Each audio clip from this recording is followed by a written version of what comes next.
Olá e bem-vindos! Hoje a gente vai analisar uns trechos de uma série devocional de 2025, A Vitória sobre o Eu. E a provocação para começar é uma que, vamos combinar, todo mundo já se fez. Quem é de verdade o nosso maior inimigo? Aquele obstáculo que parece que sempre está ali, impedindo a gente de avançar. E o material que a gente recebeu aborda isso de um jeito bem interessante, sabe? Ele usa a história de Moisés lá na sarça ardente. Certo. Mas não é só uma releitura da Bíblia. A ideia é pegar umas lições práticas, principalmente para quem está naquela fase de vida cheia de decisões. Carreira, propósito, relacionamentos. Essas encruzilhadas, né? Exatamente. Ok, então vamos direto para a cena. Moisés está lá no deserto, um ex-príncipe que virou pastor basicamente, fugindo do passado dele. E de repente ele vê aquela sarça queimando sem se consumir.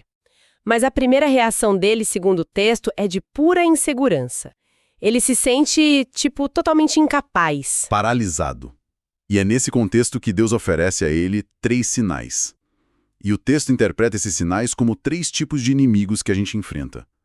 O mais curioso é como a análise começa descartando os suspeitos mais óbvios. Que seriam? Bom, o primeiro é a vara que vira serpente. Ah, o inimigo espiritual, o mal externo. Essa figura, certo? Exato. O texto identifica como inimigo espiritual. Mas olha que interessante. A orientação para Moisés não é sair correndo da serpente. Não. Não. É para pegar ela pelo rabo. A lição que o texto tira daí é que, diante desse inimigo, a postura não é de fuga, mas de resistência, de firmeza, sabe? Entendi. Resistir, não fugir. E o segundo sinal? A água do rio que vira sangue. Esse representa o mundo. E aqui o texto faz uma distinção importante. Não é o planeta, a criação, mas o sistema de valores distorcido. Poder, status, prazer a qualquer custo. A pressão social, as expectativas. Isso.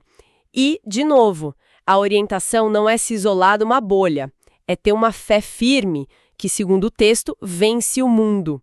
É uma postura de confronto, não de recuo. Tá, então para os 2 primeiros inimigos, que são forças externas bem poderosas, a ordem é resistir e enfrentar. O que nos leva ao terceiro sinal, que eu imagino que seja o ponto central, né? É o ponto de virada total. Deus manda Moisés colocar a mão dentro do manto. Quando ele tira, a mão está leprosa, doente. Nossa. Ele coloca de volta e quando tira de novo, está curada. E segundo o texto, esse sinal aponta para o verdadeiro inimigo maior. Que é? O próprio eu, Terei.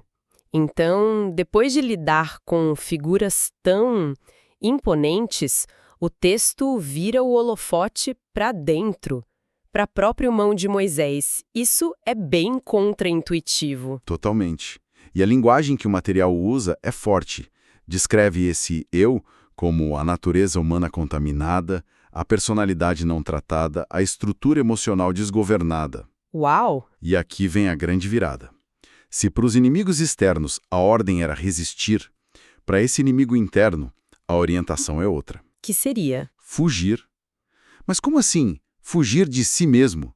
Não faz muito sentido. É exatamente essa a conexão que o texto faz com os ensinamentos do apóstolo Paulo, por exemplo, quando ele fala para o discípulo dele, fuja das paixões da mocidade. A ideia não é lutar na força do braço contra os próprios impulsos, sabe? Inveja, orgulho, insegurança. Certo. A estratégia seria se afastar do que alimenta isso.